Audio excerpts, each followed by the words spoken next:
भारतीय ट्यूटोरियल में आपका हार्दिक स्वागत है। आपको हम निर्देशांक ज्यामिति के बारे में पढ़ा रहे हैं। निर्देशांक ज्यामिति में आपको त्रिभुज का क्षेत्रफल निकालना बताया जा रहा है, जिसमें से आपको 10 सवाल तक पिछले वीडियो में बता दिए थे। तो आज जो है 11वें सवाल बताएंगे, जो कि मोस्ट इम्पॉर्टेंट है और थोड़ा हार्ड भी है। इसको ध्यान से समझेंगे तो अच्छी तरह समझ में आ जाएगा। तो उस त्रिभुज का क्षेत्रफल ज्ञात कीजिए जिसके शीर्षों के निर्देशांक A_T1, A/T1 और A_T2, A/T2 और A_T3, A/T3 है। तो क्या है? त्रिभुज के शीर्षों के निर्देशांक है। इसकी सहायता से आपको त्रिभुज का क्षेत्रफल ज्ञात करना है। तो यहाँ पर पहले लिख लेंगे x1 x2 क्या है, तो मान रखने में आसानी होगी।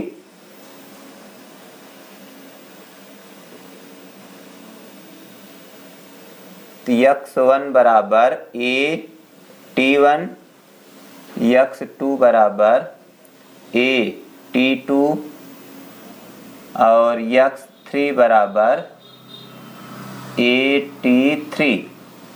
फिर इसी तरह y1 बराबर A/T1 और y2 बराबर A/T3 और y3 बराबर A/T3। तो अब सूत्र में मान रखेंगे इसका। इसलिए त्रिभुज का क्षेत्रफल बराबर 1/2 कोष्टक में x1 into y2 minus y3 plus x2 into y3 minus y1 plus x3 into y1 minus y2। ये तो सूत्र हो गया। अब इसमें मान फिट करेंगे। 1/2 x1 का मान यहाँ है A_T1 इंटू y2 का मान A है A/T3, ये T2 है A/T2 माइनस y3 का मान A/T3 प्लस x2 का मान A_T2 इंटू y3 का मान A/T3 minus y1 A/T1 plus x3 का मान A/T3 इंटू y1 का मान A/T1 माइनस y2 A/T2 बड़ा कोष्टक बंद। तो अब यहाँ A कॉमन लिया जा सकता है, ऊपर देख रहे हैं इसमें अलग से। तो 1/2 A कॉमन लेंगे तो हो जाएगा A स्क्वायर। एक A पहले है, एक A यहाँ से कॉमन गया और यहाँ बचा T1 इंटू, तो यहाँ बचा 1/T2 माइनस 1/T3 प्लस, ऐसे यहाँ भी कॉमन लेंगे तो A square T2 into 1/T3 minus 1/T1, क्योंकि ये कॉमन हो गया तो यहाँ 1 बचेगा ऊपर, प्लस यहाँ भी ऐसे कॉमन लेंगे तो A square T3 1/T1 minus 1/T2। अभी इसमें क्या हुआ, केवल A कॉमन लिया गया, हर एक में से A कॉमन ले लिया गया। अब आगे 1/2 A स्क्वायर, तो यहाँ पर इसका एलसीएम लिया जा सकता है। तो एलसीएम लेंगे तो इसका हो जाएगा T2 T3, दोनों एलसीएम होगा तो इसका एलसीएम T2 T3 दोनों हो गया। T2 का T2 कटेगा तो T3 बचेगा, T3 का गुणा 1 में तो T3 1 के T3 माइनस T3 कटेगा T2 का गुणा 1 में तो T2 हो जाएगा, प्लस इसी तरह इसको भी करते चलेंगे। यहाँ एलसीएम T1 T3 दोनों होगा, T1 T3, तो T3 का T3 में भाग जब होगा तो कटेगा तो T1 बचेगा, T1 1 के T1 माइनस T1 कटेगा तो T3 1 के T3 प्लस ए स्क्वायर T3, यहाँ एलसीएम इसका T1 T2 दोनों होगा, तो T1 मिल रहा है, इसका भाग देंगे तो कटेगा, तो T2 का गुणा 1 में, तो T2 माइनस T1 हो जाएगा।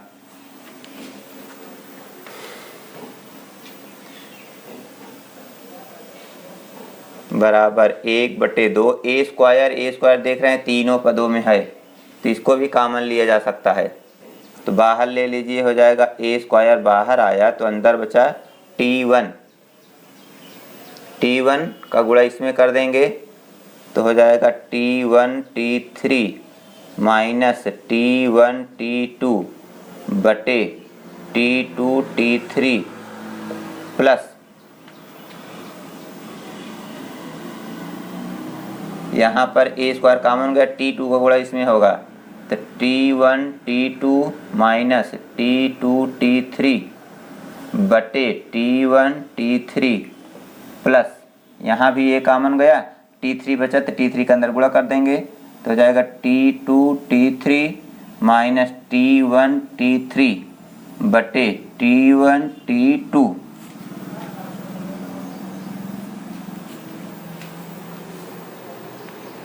अब इसका पूरे का एलसीएम लिया जाएगा, बराबर 1/2 ए स्क्वायर, पूरे का एलसीएम T1 T2 T3 तीनों होगा, तो T1 T2 T3 इसका एलसीएम हो गया T2 T3 अगर ये मिल रहा है तो कटेगा, तो बचेगा क्या इसमें T1 का गुणा इन दोनों में होना चाहिए, तो T1 का गुणा T1 में, तो T1 स्क्वायर इंटू T3 रहेगा, माइनस T1 का गुणा यहाँ भी होगा तो हो जाएगा T1 square T2 plus T1 T3 कटेगा, T1 T3 T2 बच रहा है, T2 का गुणा इसमें होना चाहिए, तो T2 का गुणा होगा तो यहाँ हो जाएगा T1 T2 square minus T2 का गुणा यहाँ होगा तो हो जाएगा T2 स्क्वायर T3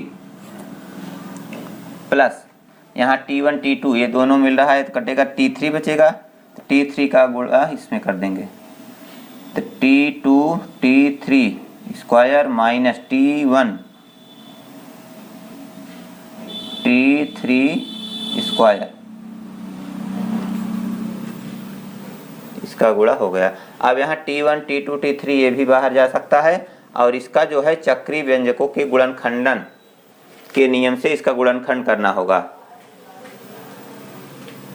तो हो जाएगा ए स्क्वायर बटे 2T1 T2 T3 इंटू इसको लिख लेंगे T1 स्क्वायर T3,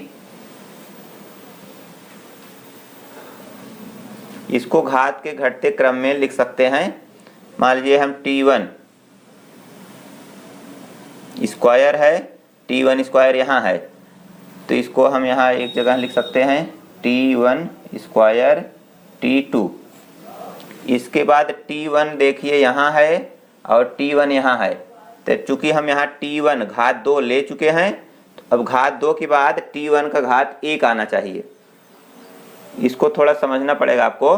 चक्रीय व्यंजकों का गुणनखंड करते समय दिए गए पदों में से किसी एक पद को घात के घटते क्रम में लिखा जाता है। तो मान लीजिए हम T1 ले रहे हैं, तो T1 का घात के घटते क्रम में लिखने के लिए सबसे बड़ी घात इसमें 2 है, तो सबसे पहले हम घात 2 जहाँ जहाँ है उसको उतार लिए, घात 2 के बाद घात 1 आएगा, तो घात 1 जहाँ होगा उसको हम क्रम से उतार लेंगे, इसके बाद घात 1 लिखने के बाद घात 0 वाला लिख लेंगे, घात 0 मतलब जिसमें T1 होगा ही नहीं, तो सबसे बड़ी घात इसमें 2 फिर 1 फिर 0, इसके हिसाब से घटते क्रम में लिख लेंगे। तो यहाँ हम स्क्वायर वाला लिख लिए हैं, बचा है T1 मतलब घात 1 वाला, तो घात 1 यहाँ है तो इसको हम लिख लेंगे यहाँ T1 T2 square minus T1 यहाँ है तो T1 T3 स्क्वायर, तो हम 1 वाला लिख लिए घात। अब घात 0 वाला होगा क्योंकि इसमें 1 है नहीं T1, तो इसका मतलब इसमें T1 की 0 घात होगी, तो यहाँ इसको हम उतार लेंगे minus T2 square T3 plus T2 T3 square. चक्रीय व्यंजकों का गुणनखंडन इसी तरह से करेंगे तो आसानी से हो जाएगा। तो अब आगे तो जगह है नहीं, हम इसको मिटा करके आगे बताएंगे। आगे देखिए, इसको हम यहाँ पर लिख ले रहे हैं बराबर a square 2T1 T2 T3 into, यहाँ पर कॉमन हो रहा है T1 स्क्वायर दोनों में, तो यहाँ मंझला कोष्टक काम आएगा। तो T1 स्क्वायर कॉमन लेंगे तो बचेगा T3 माइनस T2, तो क्रम से रहेगा, तो यहाँ हम माइनस कॉमन लेंगे तो ठीक रहेगा। तो ये हो जाएगा T2 माइनस T3।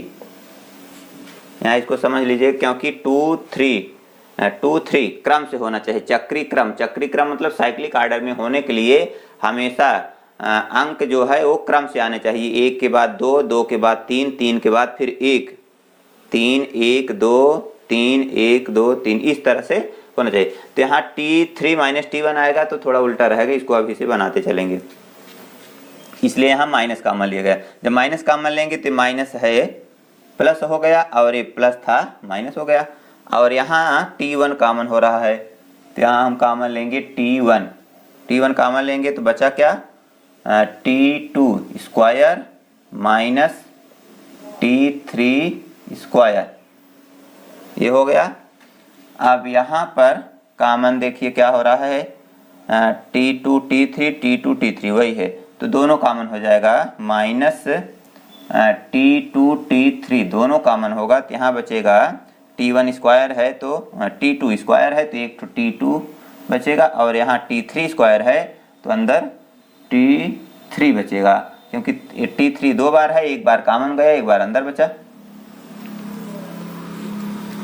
तो अब आप देख रहे हैं T2 minus T3, T2 square minus T3 square, T2 minus T3, तो ये अंदर वाले कोष्टक के सब एक ही पद हैं, लेकिन ये वर्ग में है तो वर्ग भी तोड़ देंगे, तो जिससे कॉमन हो जाएगा।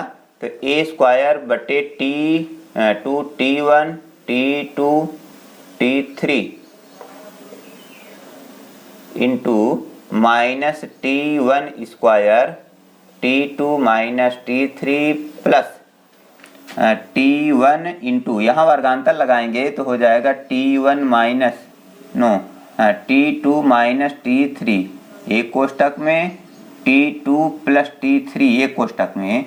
जैसे ये सूत्र होता है, वर्गांतर सूत्र मालूम होगा आपको, अगर दिया जाए a square minus b square तो होता है a माइनस b एक कोष्टक में, एक कोष्टक में a प्लस b, वही सूत्र यहाँ लगा है, एक कोष्टक में a माइनस b, एक कोष्टक में a प्लस b। और इसको ऐसे उतार लेंगे, minus T2 T3 into T2 minus T3।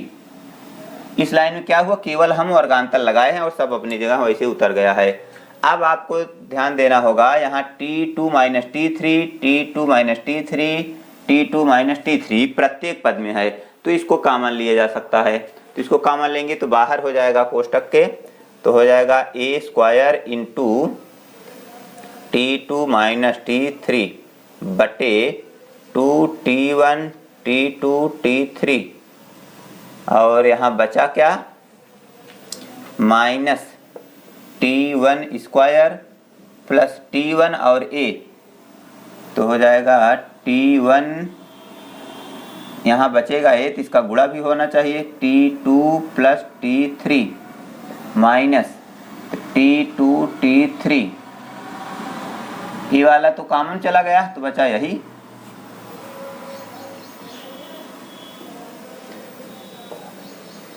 a square T2 minus T3 बटे 2T1 T2 T3। अब यहाँ आपको ध्यान देना होगा, T1 स्क्वायर और इसका अंदर गुणा करेंगे तो इसमें भी 4 पद हो जाएंगे, तो इसमें भी कॉमन लेना होगा, तो minus T1 square plus T1 T2 plus T1 T3 minus T2 T3 गुणा हो गया। अब इसमें कॉमन देखिए, यहाँ होगा T1 और यहाँ T3, तो a square T2 minus T3 बटे 2 T1 T2 T3। तो यहाँ माइनस कॉमन लेंगे क्या, T1, तो T1 कॉमन लेंगे तो हो जाएगा T1 माइनस T2, क्योंकि T1 स्क्वायर है, ये कॉमन गया, एक अंदर बचा। और यहाँ देखिए दोनों में T3 कॉमन हो रहा है, प्लस T3 कॉमन लेंगे तो बचेगा क्या, T1 माइनस T2। अब देखिए दोनों में फिर वही आ गया, तो इसको भी कॉमन लेकर बाहर कर देंगे, तो अब इसकी जरूरत नहीं है, हम इसको मिटा दे रहे हैं। तो a square T2 minus T3, और ये भी कॉमन लेते चलेंगे, T1 माइनस T2 कॉमन हो गया, और यहाँ नीचे वही रहेगा 2T1 T2 T3। और अब बचा क्या, माइनस T1 प्लस T3, क्योंकि T1 माइनस T2 ये दोनों कॉमन गया, तो यही तो दोनों बचा।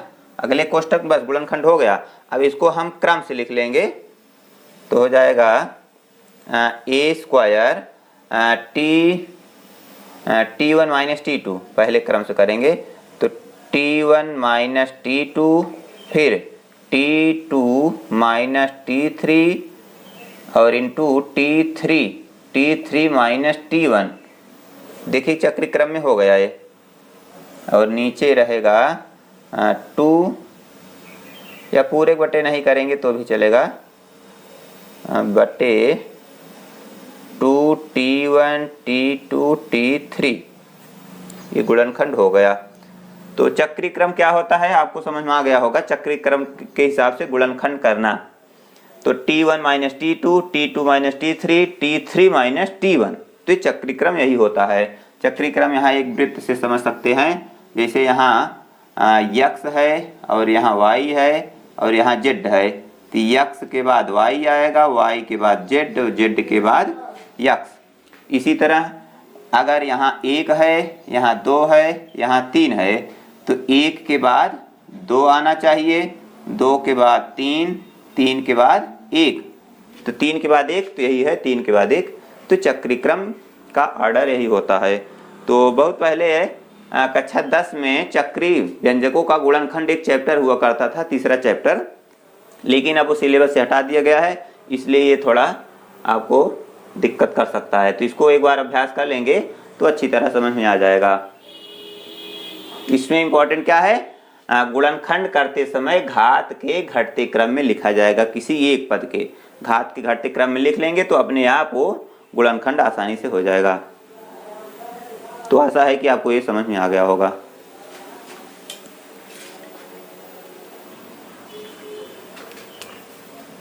तो ये इसका उत्तर है, इसको आप लोग नोट कर लीजिए। तो 12वीं सवाल देखिए, उस चतुर्भुज का क्षेत्रफल ज्ञात कीजिए जिसके शीर्षों के निर्देशांक क्रमशः -3, 2, 5, 4, 7, -6, -5, -4 है। तो चतुर्भुज का क्षेत्रफल निकालने के लिए आपको बताया गया था कि इसको त्रिभुज के क्षेत्र रूप में बदल लिया जाएगा और दोनों त्रिभुजों का क्षेत्रफल निकाल करके जोड़ लिया जाएगा। तो आपको एक चतुर्भुज पहले बना लेना है, चाहे जैसे बना लीजिए, क्योंकि इसमें निश्चित नहीं है कौन कितना बड़ा छोटा होगा। तो एक चतुर्भुज बनाना है आपको, ABCD। तो A को हम मिला देंगे C से, तो एक ये त्रिभुज जो है दो भागों में बढ़ जाएगा चतुर्भुज। -3, 2 और इसका निर्देशांक मान लीजिए 5, 4 है, और इसका निर्देशांक 7, -6, और D का निर्देशांक हो जाएगा -5, -4। तो आप देख रहे हैं इसमें दो त्रिभुज हो गया है, इस त्रिभुज और इस त्रिभुज का क्षेत्रफल निकाल करके जोड़ना है। त्रिभुज का क्षेत्रफल का सूत्र तो आप लोग जानते हैं, पीछे बताया गया है सब। चलिए देखिए आगे। पहले हम त्रिभुज ABC का निकाल लेंगे। त्रिभुज ABC का क्षेत्रफल बराबर 1/2 x1 into y2 minus y3 plus x2 y3 minus y1 plus x3 y1 minus y2। ये तो सूत्र है। अब इस सूत्र में मान रखना है x1 यहाँ -3 है इंटू y2 का मान 4 माइनस y3 -6 होगा तो माइनस माइनस प्लस 6, क्योंकि एक माइनस सूत्र में है एक माइनस वहाँ 6 में है तो प्लस हो जाएगा। प्लस x2 का मान 5, y3 का मान -6 माइनस y1 2 है -2 प्लस x3 का मान 7 y1 2 माइनस y2 4।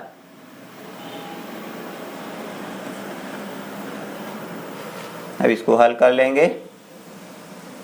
-3 इंटू 4 6 जुड़ रहा है 10 हो जाएगा, प्लस 5 ये भी जुड़ेगा -6 2 8 प्लस 7 इंटू 4 में 2 घट रहा है तो -2 हो जाएगा।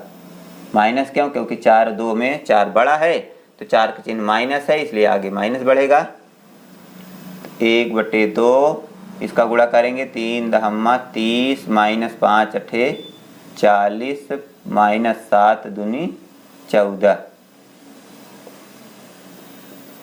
1/2 अब इसको जोड़ेंगे, तीनों माइनस है इसलिए जुड़ जाएगा। 4 1 5 3 8 माइनस 84 में 2 भाग देंगे तो 2 चौका 8 और 2 दुनाई 4 माइनस 42 बराबर 42 वर्ग इकाई। तो माइनस चिन्ह तो होता नहीं है क्षेत्रफल अगर माइनस में आता है तो उसको छोड़ दिया जाता है। तो यहाँ लिख दीजिए चाहे तो ऋण चिन्ह अग्राह्य, मतलब ऋण चिन्ह ग्रहण करने योग्य नहीं होता है और क्षेत्रफल ऋणात्मक संभव नहीं होता है इसलिए ऋण छोड़ना पड़ता है। अब इसी तरह आपको ये त्रिभुज ACD का क्षेत्रफल निकाल लेना है। तो त्रिभुज ACD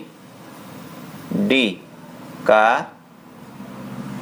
क्षेत्रफल बराबर 1/2, सूत्र तो वही रहेगा 1/2 x1 y2 minus y3 plus x2 y3 minus y1 plus x3 y1 minus y2।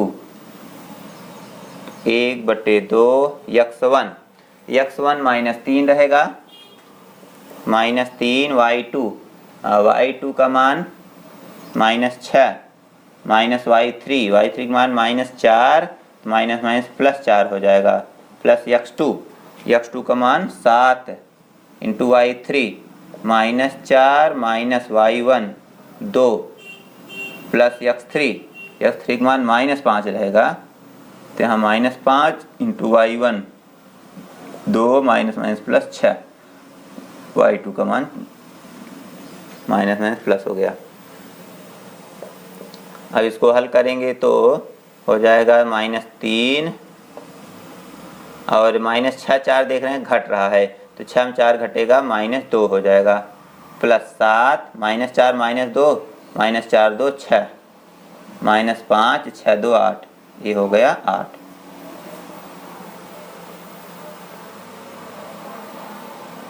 -3 दूनी 6 माइनस माइनस प्लस 6 हो गया और -7 6 42 -5 अठे 40। इसको यहाँ देखिए नीचे जगह नहीं है तो 1/2 ये माइनस माइनस जुड़ेगा तब प्लस घटेगा तो 6 माइनस 4 4 8 82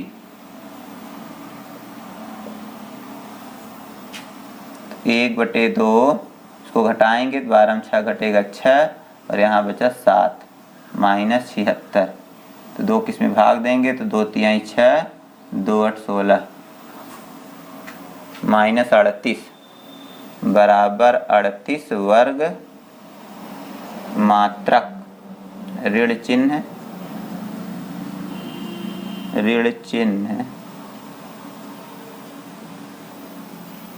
छोड़ने पर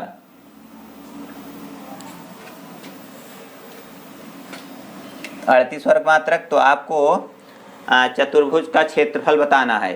तो अभी आप निकाले क्या है, त्रिभुज का क्षेत्रफल। तो दोनों त्रिभुजों को जोड़ना होगा, तब आपका उत्तर आएगा। तो यहाँ आगे लिख दीजिए, इसलिए चतुर्भुज ABCD का क्षेत्रफल बराबर त्रिभुज ABC का क्षेत्रफल प्लस त्रिभुज ACD का क्षेत्रफल। तो त्रिभुज ABC का क्षेत्रफल कितना है, यहाँ आप निकाल चुके हैं 42, प्लस त्रिभुज ACD का क्षेत्रफल कितना है 38। तो दोनों जोड़ेंगे तो 8 2 10, 4 3 7 1 8, 80 वर्ग इकाई। वर्ग इकाई मतलब मिली सेंटी डेसीमीटर, जो भी होगा वही इकाई मात्रक लगा सकते हैं। तो इस तरह से इसको आप लोग हल कर लेंगे। तो ये है इसका यह उत्तर। 13वीं सवाल देखिए, एक त्रिभुज ABC के शीर्ष A 4 6 B 1 5 और C 7 2 हैं। भुजाओं AB और AC को क्रमशः D और E पर प्रतिच्छेद करते हुए एक रेखा इस प्रकार खींची गई है कि AD बटे AB बराबर AE बटे AC बराबर 1/4 है। त्रिभुज ADE का क्षेत्रफल ज्ञात कीजिए और इसकी तुलना त्रिभुज ABC के क्षेत्रफल से कीजिए।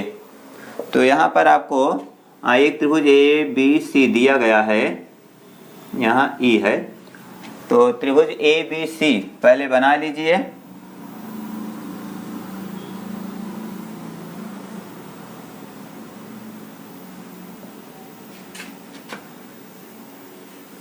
ABC, तो AB और AC को क्रमशः बिंदु D और E, ये बिंदु D है और ये बिंदु E है। AD अनुपाते AB, यहाँ देख रहे हैं ना, AD अनुपाते AB और AE अनुपाते AC 1/4 है। हल। तो यहाँ आगे देखिए हो जाएगा AD बटे AB बराबर 1/4। ये तो दिया गया है, या इसको हम उल्टा लिख सकते हैं। तो हो जाएगा AB बटे AD बराबर 4/1।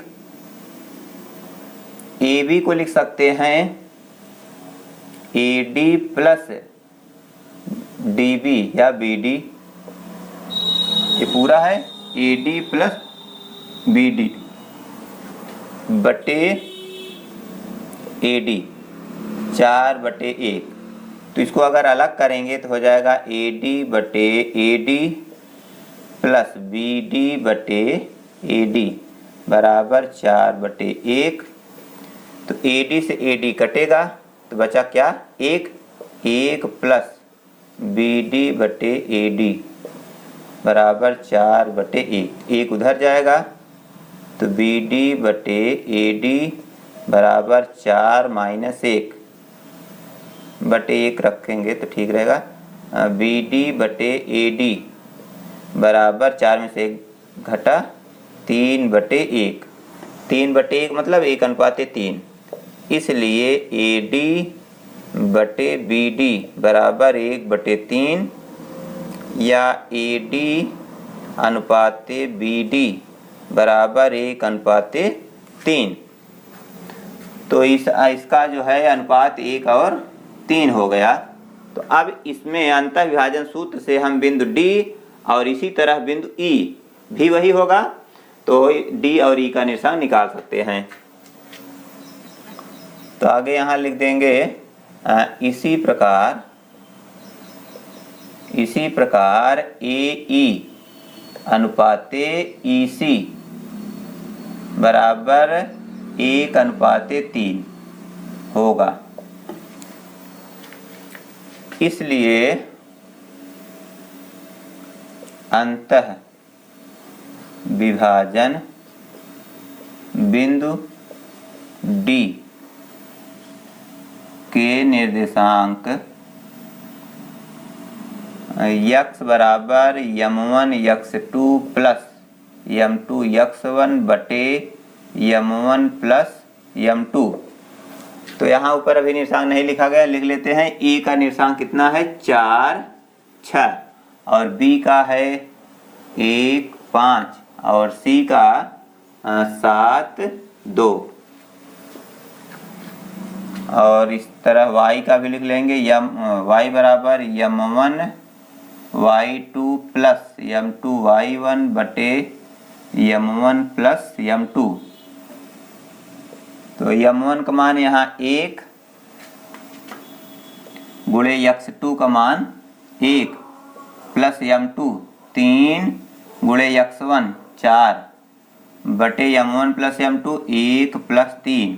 फिर ऐसे y वाला m1 का मान 1 रहेगा गुणे y2 5 प्लस m2 3 गुणे y1 6 बटे 1 प्लस 3।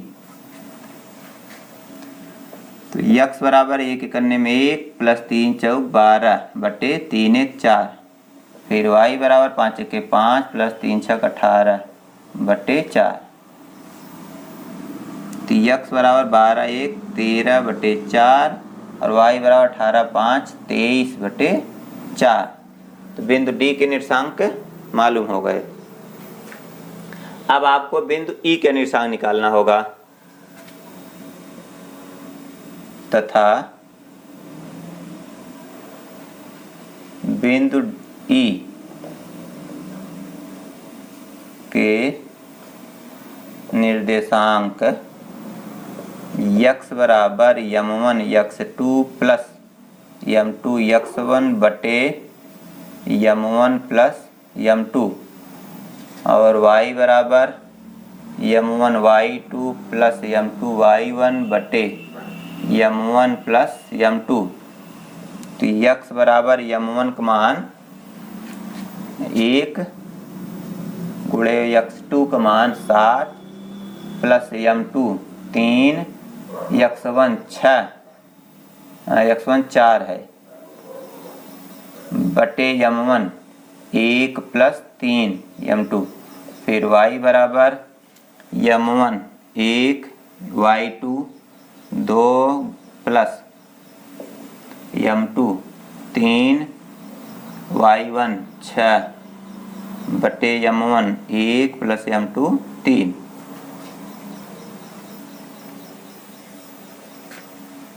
इसको हल करेंगे तो हो जाएगा x बराबर 7 1 7 प्लस 3 चौक 12 बटे 4। फिर y बराबर 2 1 2 प्लस 6 3 18 बटे 4। x बराबर 12 7 19 बटे 4। फिर y बराबर 18 2 20 बटे 4। ये तो कटेगा नहीं, काट सकते हैं। 4 के 4 पंचे 20। x बराबर 19 बटे 4 y बराबर 5। इसलिए बिंदु E के निर्देशांक कितना हो गया 19 बटे 4 5। इसका निर्देशांक D का भी निकाले थे 13 बटे 4 और 23 बटे 4 और इसका भी आया है क्या 19 बटे 4 और 5। अब देखिए दोनों त्रिभुजों का क्षेत्रफल निकाल सकते हैं। तो दोनों त्रिभुजों का क्षेत्रफल ADE का निर्देशांक मालूम है, फिर ऐसे ABC का भी तो मालूम है। अब दोनों त्रिभुजों का क्षेत्रफल निकाल करके उसकी तुलना कर सकते हैं। तो अब आगे हम इसको मिटा करके बताएंगे क्योंकि अब आगे जगह इसमें है नहीं। तो पहले हम त्रिभुज ADE का क्षेत्रफल निकाल लेंगे। त्रिभुज ADE का क्षेत्रफल बराबर 1/2 सूत्र में मान रखेंगे इसमें। तो x1 y2 minus y3 plus x2 y3 minus y1 plus x3 y1 minus y2। 1/2 x1 मान 4 है तो 4y2 23/4 minus y3 5 plus x2 13/4 y3 5 minus y1 6 plus x3 19/4 और y1 6 माइनस y2 23/4। तो इसका मान है 1/2 4 इंटू 23 माइनस 4 पंचे 20/4। अगर इसमें हम तिरछा गुणा कर देंगे तो पूरे बटे हो जाता है। उसी तरह इधर भी हल कर लेंगे तो 6 5 घटेगा तो -1 हो जाएगा प्लस 19/4 6 चौक 24 माइनस 23/4।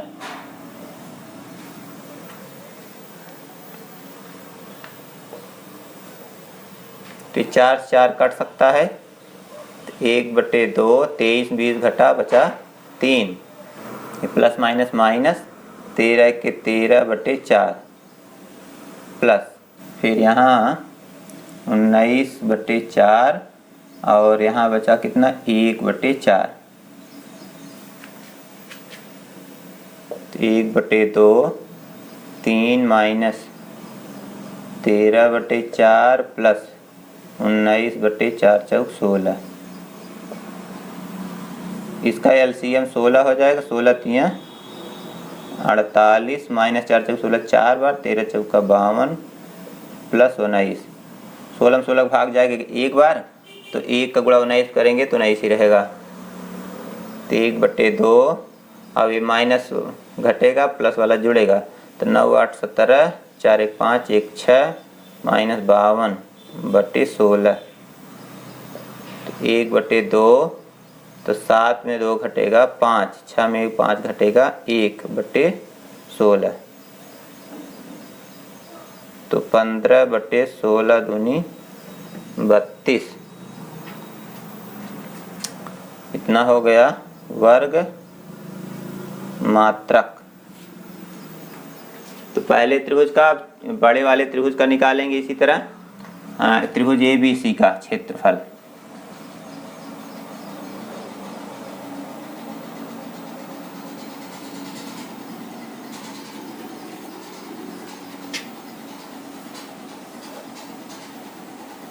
त्रिभुज ABC का क्षेत्रफल बराबर 1/2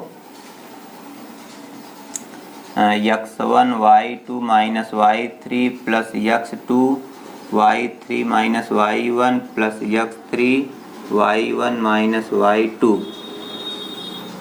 बराबर 1/2। x1 4 है 4 y2 5 minus 2 plus x2 1 y3 2 minus 6 plus x3 7 y1 6 minus y2 5। इसको हल करेंगे तो हो जाएगा 4 गुणे 5 2 घटा 3 प्लस 1 गुणे 6 में 2 घटेगा -4 प्लस 7 1 यहाँ बचेगा 1। 1/2 4 तिहाई 12 माइनस 4 के 4 प्लस 7 1/2 तो 12 7 19 में 4 घटेगा 15/15 आएगा। 15 के 15/2 15/2 वर्ग मात्रक। अब आपको अनुपात निकालना है इसलिए यहाँ देखिए अनुपात बराबर त्रिभुज ए डी ई बटे त्रिभुज ए बी सी का क्षेत्रफल तो ए डी ई का क्षेत्रफल आया है 15/32, तो 15/32 भागे 15/2, तो भागे है तो उल्टा कर देंगे, गुणा हो जाएगा 15/32 गुणे 2/15, 15 कटेगा, 2 के 2 हो गया 16 बराबर 1/16। 1/16 मतलब 1:16। ये है इसका आंसर। तो अनुपात माने बटे होता है, तो 1:16 लिख लेंगे, वहाँ जगह है नहीं।